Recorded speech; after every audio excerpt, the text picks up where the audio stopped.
We are the Malta Eurovision Song Contest 2025, and he's been there a few times. It's Stefan Galea. Welcome back to the competition. Hi, it's good to see you again, JP. How are you? All good? Very good. It could be a bit warmer in sunny Malta. Yes, it's starting to get a bit cooler now. I mean, we're in February at this point. Exactly. Now you're back into the Malta finals with a new song. It's called Lablab. Yes, you got it right. Lablab Talk. Yes, that's the one. And well, I tell you, in German it's like blah blah. Absolutely. In French it's parole. And in fact, Lablab, if you had to shift the words around, it could be blah blah technically as well. But obviously Talk is the English version for Lablab in Maltese. Do you sing it also in English, that song?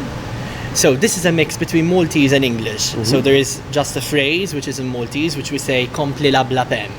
And then obviously we switch to English. As you know, we are a bilingual nation, bilingual country, so I felt it was ideal to try and infuse a mix of the two.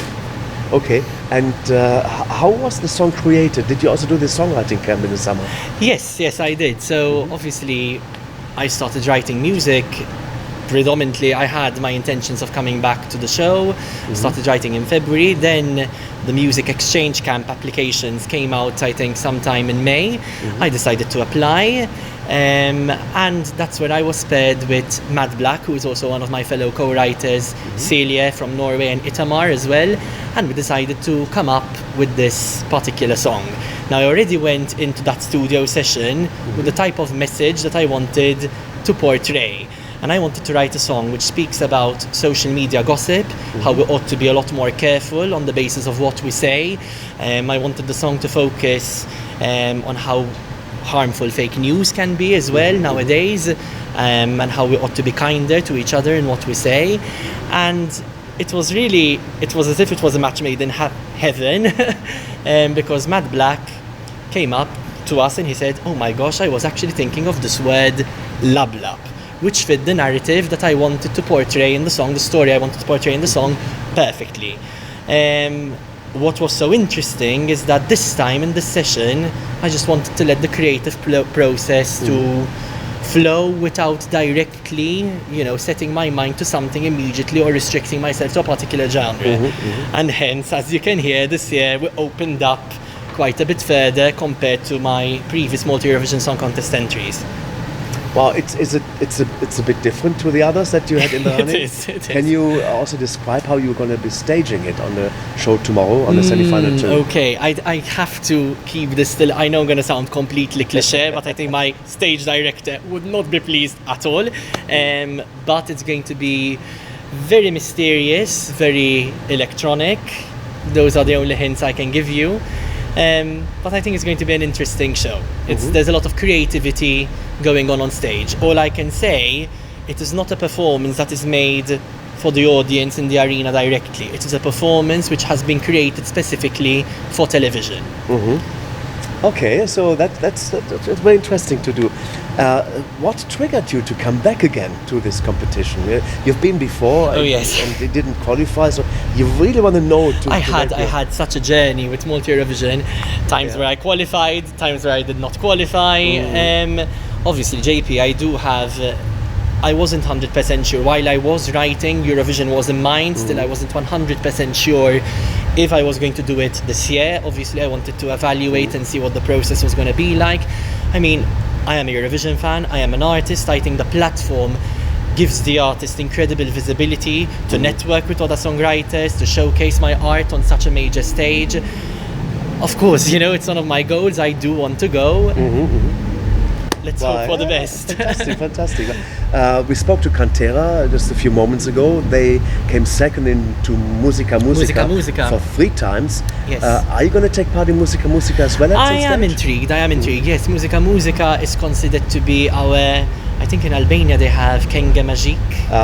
Okay. It's our national song contest, which is all songs, all music is entirely in Maltese.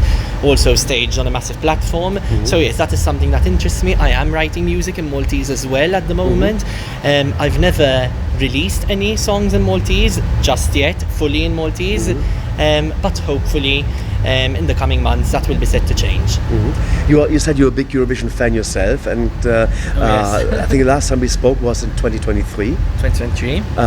It's 2 years have gone by. 2 more Eurovisions been added to our playlist. So over the last couple of years, what were your favorite Eurovision songs on the platform at Eurovision itself? In recent years, so I mean, Loreen definitely, Tattoo is definitely up there. There's Duncan Lawrence with Arcade. However, lately I found myself listening to Slimans, Mon Amour. That man just gives me chills every time he opens his mouth, like every single time, and he's just incredible. And I know it's a completely different genre to what I do, but those are songs that I truly resonate with a lot. But you mentioned that you were part of this songwriting camp in the summer 2024. Have you written music yourself before that? Yes, I have. I mean, my previous entries, the last years, being Heartbreaker and Numb, those were all songs which I have written myself. There were 2 other releases as well, 3 other releases actually, besides those songs which I was also involved in. From this point onwards, artistically, as much as possible, I want to be involved in the writing process. I collaborate with a lot of songwriters.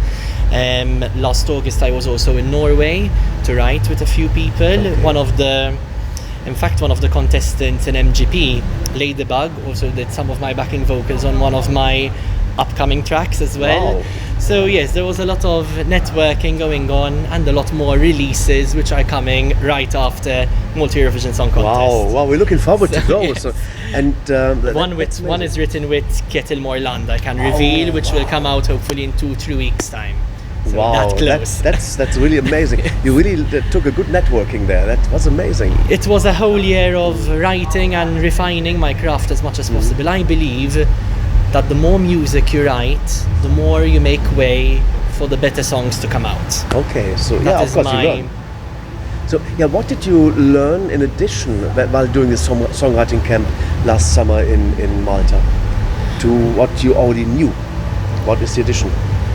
I think what I really learned from that songwriting camp is that sometimes I'm considered to be quite a bit of a perfectionist sometimes, so that can be a bit of a advantage and a bit of a disadvantage. But what I've learned, and I think it really helped me out to create the song, is that sometimes imperfections you can also make something beautiful from those imperfections, and also letting go a little bit to allow the creative process to roam freely rather than micromanaging it and controlling it.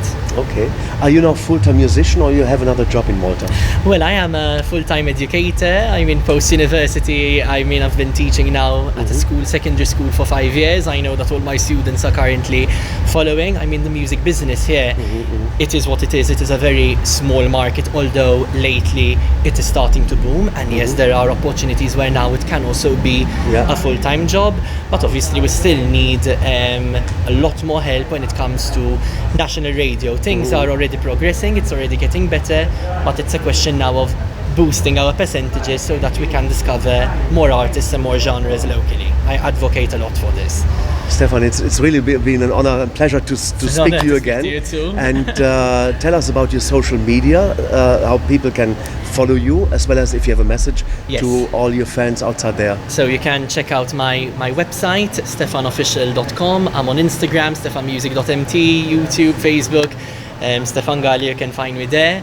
And I would like to say thank you to all the Eurovision fans. I think the Eurovision fans are the absolute best for streaming our music, for supporting us, and it's just been so overwhelming, and thank you for all your messages and feedback.